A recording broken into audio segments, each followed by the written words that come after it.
नमस्कार आप सभी को। एग्ज़ाम में काफ़ी कम दिन बचा हुआ है तो ये पूरा वीडियो में एक सिंगल वीडियो में पूरे अक्टूबर महीने का करंट अफेयर्स है। आई थिंक अराउंड 95 के अराउंड करंट अफेयर्स है। इसमें पूरे अक्टूबर का ख़त्म हो जाएगा और ये ओवरऑल पार्ट 14 है। तो चलिए शुरू करते हैं। सबसे पहले नोबल प्राइजेज़ 2024 मैंने इसमें कहेंगे हमें चूँकि टाइम कम है तो कहेंगे मैंने लिख दिया है DIY do it your self. मतलब ये तो काफ़ी ऑब्वियस है कि ये अभी तक आपने कर ही लिया होगा, कोई बहुत बड़ी बात नहीं है। इसी तरह से कुछ और चीज़ें जैसे कि ओलंपिक्स हो गया या फिर पैरालंपिक्स हो गया या फिर ये जो भी ये नोबेल प्राइज़ हो गया, ये सब आप खुद से कर सकते हैं तो कर लीजिएगा। दूसरा ये बस इतना याद रखिएगा कि इंडिया का नेट ज़ीरो इमिशन टारगेट है 2070 तक अचीव करने का। बात करते हैं 17वें नेशनल फिल्म अवार्ड्स की। ये अवार्ड 2022 के लिए दिया गया था। फिल्म अवार्ड थोड़ा लेट चलता, नेशनल फिल्म अवार्ड्स थोड़ा लेट चलता है। इसमें बेस्ट फीचर फिल्म मिला था आटम को, मलयालम फिल्म है ये। Best Hindi film Gulmohar. Best actor Rishab Shetty Kantara film के लिए मिला था। और बेस्ट एक्ट्रेस नित्या मेनन और मानसी पारेख, दो अलग अलग फिल्मों के लिए मिला था। एक हिंदी फिल्म था और एक शायद आई थिंक तमिल मूवी था, देख लीजिएगा। उसी में दादा साहब फाल्के अवार्ड 2022 मिला है मिथुन को, मिथुन चक्रवर्ती जो एक्टर हैं। कुछ और अवार्ड्स की बात कर लेते हैं, जैसे सस्त रामानुजम प्राइज़ 2024 मिला। अब आपको बहुत ज़्यादा डीप जाने की ज़रूरत नहीं है कि ये प्राइज़ क्या है, किस चीज़ के लिए दिया जाता है।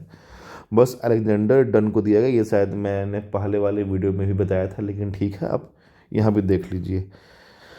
नेशनल किशोर कुमार अवार्ड 2024 मिला है राजकुमार हिरानी को। ये मध्य प्रदेश की सरकार के द्वारा दिया जाता है। और इसी तरह से Patrick J McGovern award 2024 मिला है नारायण मूर्ति को।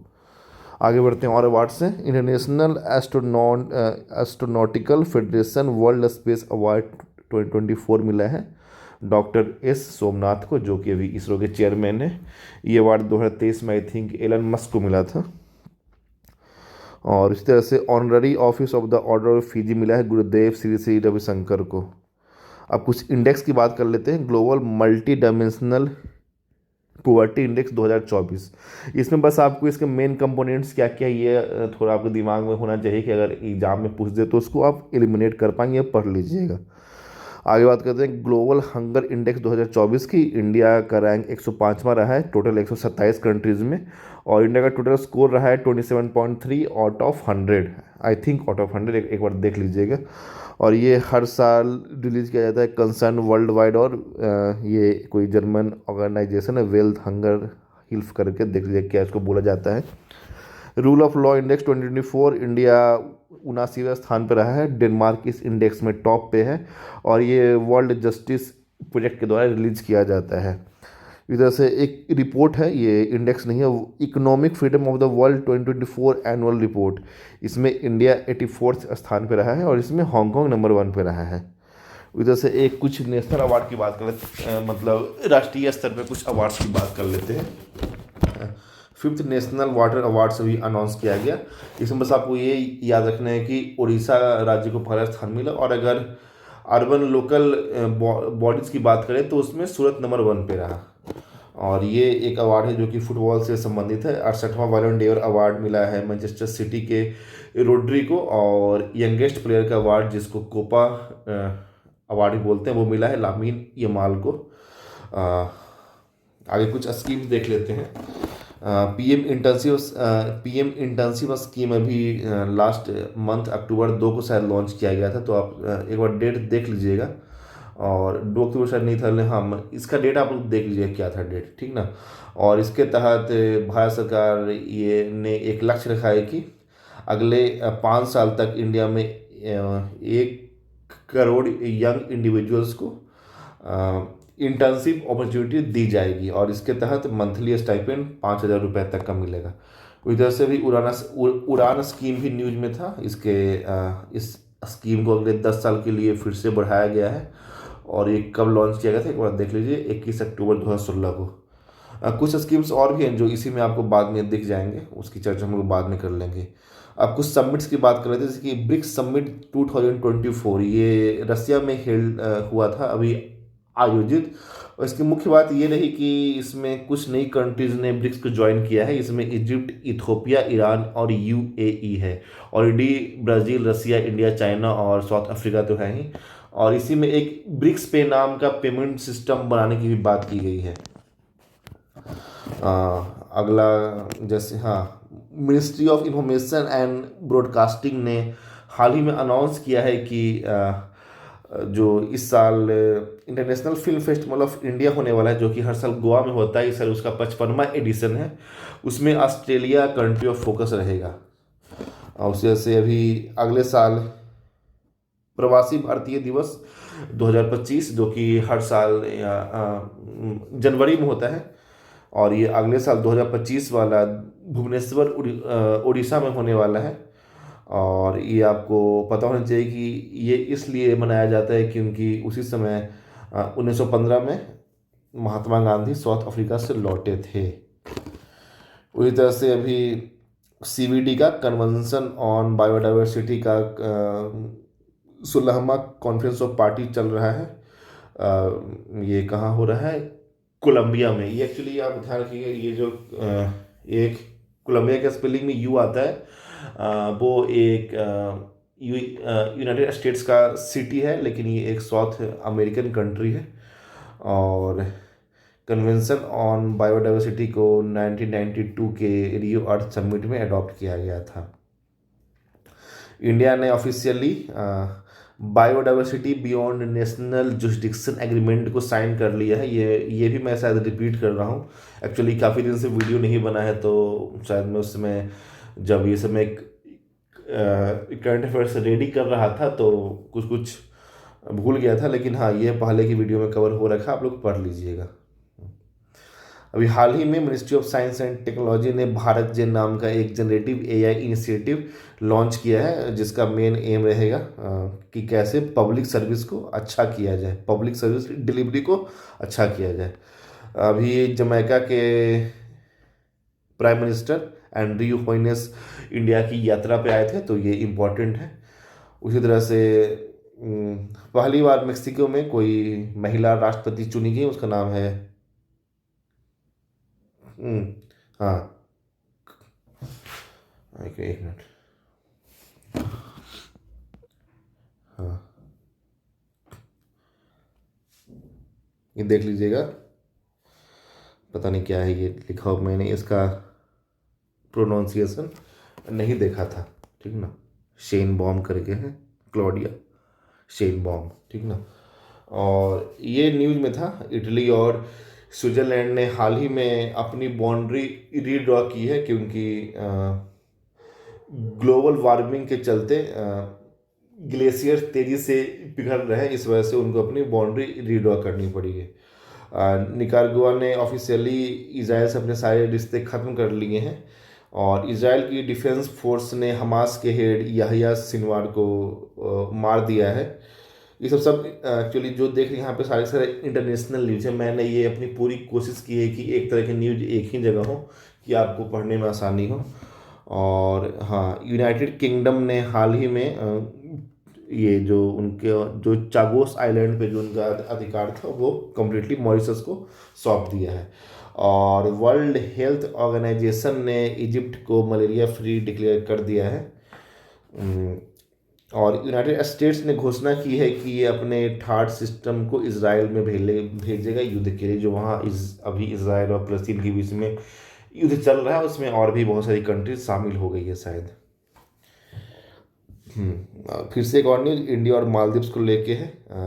इसमें आपको ये याद रखना है कि मालदीव में फ़िलहाल इंडिया का रुपे कार्ड लॉन्च किया गया है।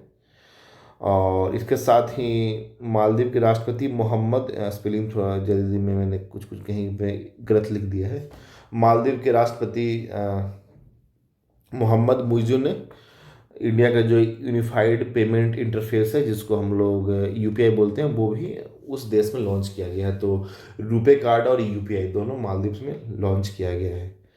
और अगला current affair, United States, Japan और साउथ कोरिया ने मिलके एक digital infrastructure growth initiative for India framework, Digi framework नाम के एक डिजिटल इंफ्रास्ट्रक्चर की घोषणा की है। इसके तहत इंडिया में, हाँ, to strengthen digital infrastructure in India through collaboration with the Indian private sector. तो इसमें बस आपको ये याद रखना है। अब आप बहुत कम कम ही याद रखिए कि जैसे ये डिजी फ्रेमवर्क है तो इसमें कौन कौन सी कंट्री है, यूनाइटेड स्टेट्स, जापान और साउथ कोरिया। और वर्ल्ड हेल्थ ऑर्गेनाइजेशन ने इंडिया को ऑफिशियली ये, हाँ, ट्रेकोमा फ्री घोषित किया है। ये एक समय आंधापन का बहुत बड़ा कारण हुआ करती थी अब बीमारी, लेकिन ये हमारे देश में नहीं बची है। लोकसभा स्पीकर ओम बिरला ने हाल ही में इंटर पार्लियामेंट्री यूनियन आईपीआई के 149वें असेंबली को एड्रेस किया था, जो कहाँ हुआ था, जनेवा में हुआ था, ठीक ना। और हाँ, अगला, इंडिया ने पापुआ न्यू गिनी को 12 हेमोडायलिसिस मशीन दी है। और उसी तरह से इंडिया ने लेबनान को 33 टन मेडिकल सप्लाई भिजवाया है, क्योंकि वहाँ पर भी वॉर चल रहा है। तो उसमें ह्यूमैनिटेरियन हेल्प के लिए इंडिया ने फिलहाल 2 देशों को हेल्प किया है, एक तो पापुआ न्यू गिनी को और दूसरा लेबनान को, अलग अलग तरीक़ों से। मालदीव ने हाल ही में इंडिया के साथ ऑलमोस्ट $750 मिलियन का करेंसी स्वैप एग्रीमेंट साइन किया है। और हमारी जो राष्ट्रपति हैं द्रौपदी मुर्मू, ये हाल ही में 3 नॉर्थ अफ्रीकन कंट्री की यात्रा पर गई थी। इनका आप लोग इसके बारे में थोड़ा देख लीजिएगा, अल्जीरिया, मलावी और मॉरिटानिया। ये तो मुझे पता है कि मॉरिटानिया और अल्जीरिया में कोई पहला इंडिया का राष्ट्रपति थे जो गए थे, और शायद मलावी में भी वही केस है, एक बार आप लोग देख लीजिएगा, ठीक ना। और इलेक्शन कमीशन ऑफ इंडिया ने उज्बेकिस्तान का, वहाँ का जो सेंट्रल पोल बॉडी, वहाँ का जो सेंट्रल इलेक्शन कमीशन नाम का जो भी चीज़ होता होगा, उसके साथ एक एग्रीमेंट साइन किया है कि कैसे वहाँ के इलेक्टोरल प्रोसेस को और बेहतर बनाया जाए। पीएम नरेंद्र मोदी के द्वारा हाल ही में बंजारा विरासत नगरा म्यूजियम का शुभारंभ किया गया है महाराष्ट्र के वसीम डिस्ट्रिक्ट में, और ये म्यूजियम बंजारा कम्युनिटी को डेडिकेटेड है।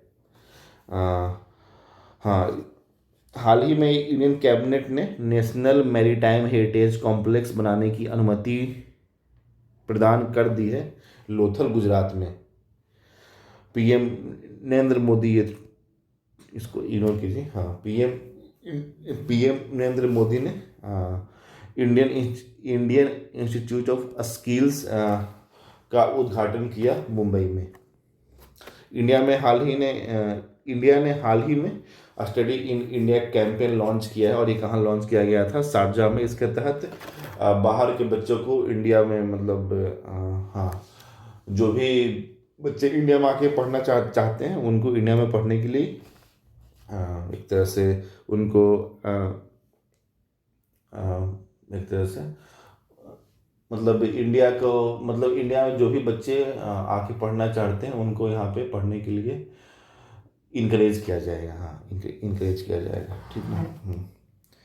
और ये एक्चुअली पहले ही होना चाहिए था। हाल ही में जिस तरह से आपने देखा कि ब्रिक्स की मीटिंग हुई थी रसिया में, उस तरह से संघाई कोऑपरेशन ऑर्गेनाइजेशन की मीटिंग हुई है पाकिस्तान में। इसमें इंडिया की ओर से भारत के विदेश मंत्री एस जयशंकर शामिल हुए थे, और इसमें बाकी चीज़ आप लोग खुद से देख लीजिएगा। मैंने डू इट योरसेल्फ लिख दिया है, कोई बहुत ज़्यादा इंपॉर्टेंट मुझे लगा नहीं, लेकिन फिर भी देख लीजिएगा उसमें और क्या क्या हुआ था, जैसे एससीओ में और कौन कौन मेंबर्स हैं, क्या है क्या नहीं। वर्ल्ड हेल्थ ऑर्गेनाइजेशन का भी 77th regional committee session held किया गया था, और इसके चेयरपर्सन थे हमारे स्वास्थ्य मंत्री जेपी नड्डा जी। पीएम मोदी जी ने हाल ही में इंडिया में पहली बार ऐसा कोई कॉन्फ्रेंस ऑर्गेनाइज किया गया था, और ये कॉन्फ्रेंस किसके ऊपर था,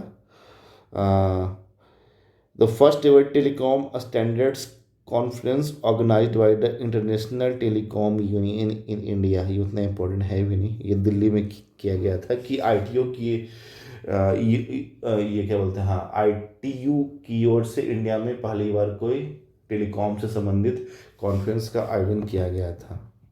ये भी काफ़ी न्यूज में था, आप लोग देख लीजिए क्या था। अभी सुप्रीम कोर्ट के जो उनका जो हमेशा उनके पीछे जो लेडी जस्टिस की जो एक मूर्ति लगी हुई होती थी, उसमें कुछ बदलाव किए गए, उसको देख लीजिएगा, बहुत ज़्यादा न्यूज में था। सुप्रीम कोर्ट ने सिटीजनशिप एक्ट 1955 के सेक्शन 6A को सही ठहराया है और ये आसाम राज्य से संबंधित है। आपको बस इतना याद रखना है। भारत के culture and tourism minister Gajendra Singh Shekhawat ने इंडिया का पहला एवर कोल गैलरी का लोकार्पण किया और ये कहाँ किया गया था? National science centre new Delhi में। ये भी उतना इम्पोर्टेंट नहीं है। हाँ, और राजीव रंजन सिंह जो कि बिहार के ही हैं, हाँ, अभी फिलहाल union minister of fisheries animal husbandry and dairying है। इन्होंने भारत का 21वां लाइव स्टॉक सेंसस पशुओं की जनगणना लॉन्च किया और ये इंडिया में ये सेंसस हर 5 साल पे होता है। इंसानों का सेंसस हो या ना हो, जानवरों का तो हो रहा है ना, ऐसे ही, ठीक ना।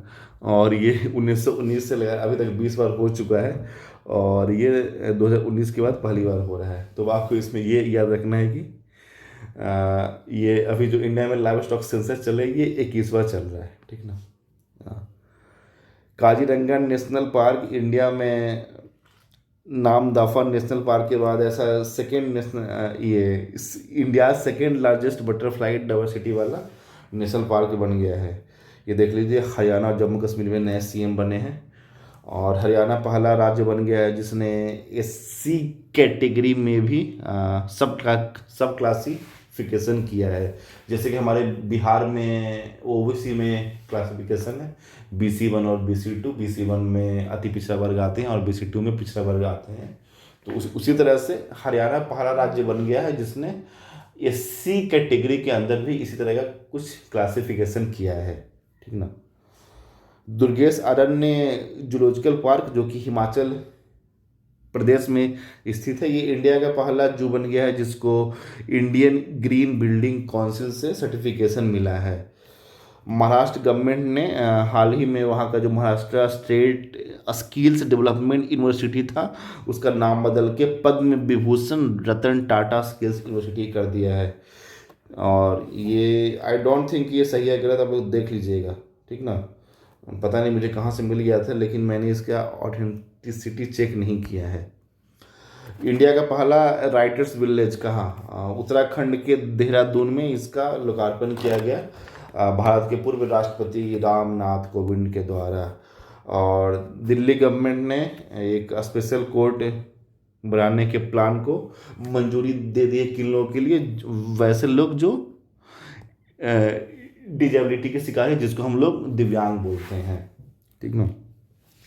ये तो खैर काफ़ी न्यूज में था कि कुछ भाषाओं को जैसे कि मराठी, पाली और हाँ प्राकृत और असामीज़ और बंगाली, इन 5 भाषाओं को भारत के क्लासिकल लैंग्वेज में शामिल किया गया है। इससे पहले भारत में जो हैं वो तमिल है, संस्कृत है, तेलुगु है, कन्नड़ा है, मलयालम है और उड़िया है, ठीक ना। ये तो खैर बहुत न्यूज में था। हाँ, जस्टिस संजीव खन्ना भारत के 51st चीफ जस्टिस बने हैं DY चंद्रचूड़ के बाद। भारत का फॉरेन एक्सचेंज पहली बार $700 बिलियन के पार एक तरह से गया है, ठीक ना।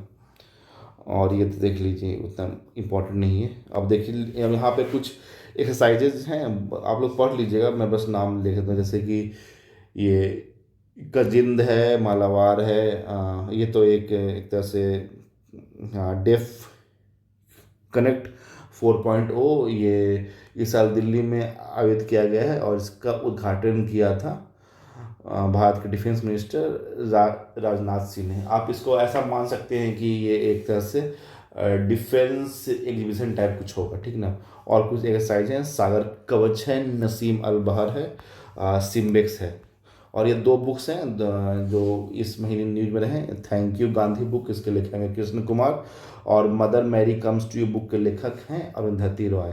अब कुछ sports current affair. Virat Kohli सबसे तेजी से 27,000 इंटरनेशनल रन बनाने वाले दुनिया के पहले खिलाड़ी बन गए, मतलब सबसे तेज।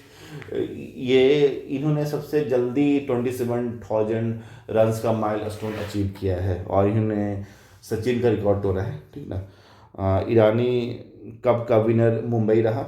ये उसी तरह से अभी ICC T20 वर्ल्ड कप 2024 हुआ था। ये मेन वाला कुछ महीने पहले हुआ था, अभी ये महिलाओं वाला हुआ है, और इसका विनर रहा न्यूजीलैंड, और इसमें भी दोबारा साउथ अफ्रीका ही हारी है।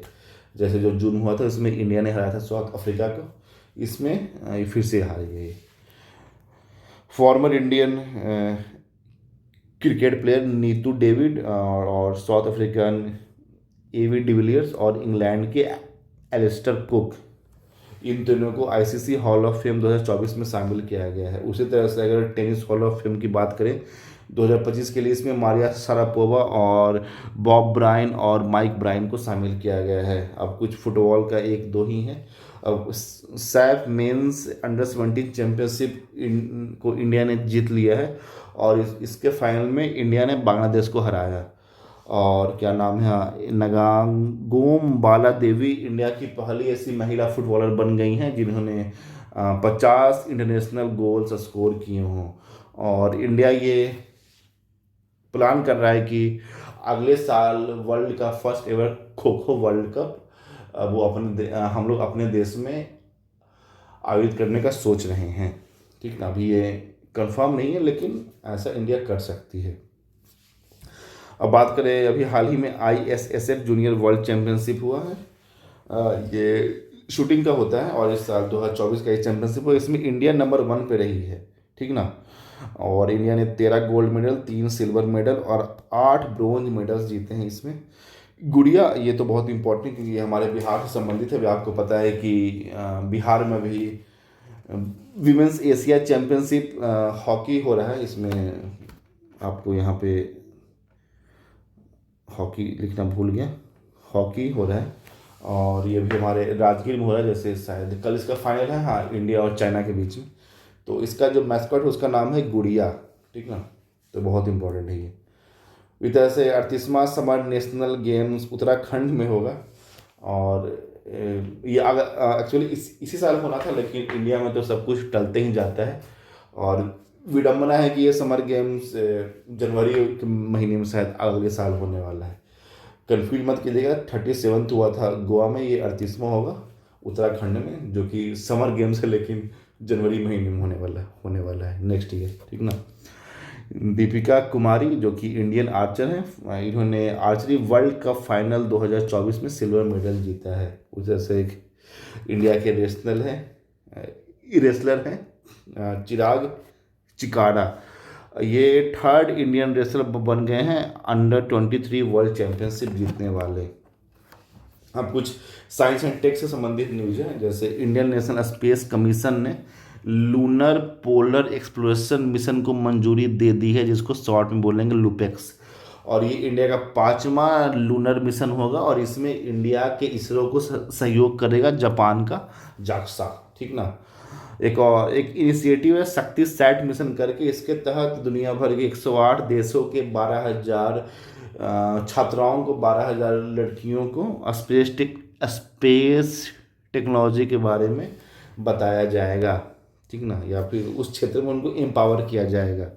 ये देखिए लद्दाख में क्या है, ये मेजर एटमॉस्फेरिक क्या है, हाँ, मेजर एटमॉस्फेरिक चेनकोव एक्सपेरिमेंट ऑब्जर्वेटरी है, और ये वर्ल्ड का सबसे लार्जेस्ट चेनकोव टेलीस्कोप है। ये देख लीजिए क्या होता है। और साथ ही ये वर्ल्ड में सबसे ज़्यादा हाइट पे अवस्थित टेलीस्कोप भी है, ठीक ना। भारत के एजुकेशन मिनिस्टर धर्मेंद्र प्रधान ने हाल ही में अनाउंस किया कि इंडिया में 3 artificial intelligence centres of excellence बनाए जाएंगे, और इनका मेन फोकस होगा हेल्थ केयर पे, एग्रीकल्चर पे और सस्टेनेबल सिटीज़ पे। और ये कहाँ कहाँ होंगे, एम्स दिल्ली में होगा, IIT रोपड़ में होगा और IIT कानपुर में होगा। और IIT मद्रास ने हाल ही में अपना पहला इंटरनेशनल फ्लैगशिप सेंटर दुबई में खोलने की घोषणा की है।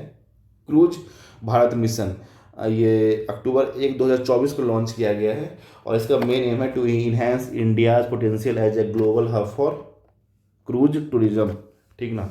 ये भी न्यू स्कीम इसलिए मैंने लिख दिया। उससे से एक और न्यू स्कीम लॉन्च की गई, इसको आप वो सेम मिलते जुलते नाम वाला स्कीम से कंफ्यूज मत कर लीजिएगा। इसका पूरा नाम है आयुष्मान भारत प्रधानमंत्री जन आरोग्य योजना और इसका मेन एम है to provide free health care for all senior citizens aged 70।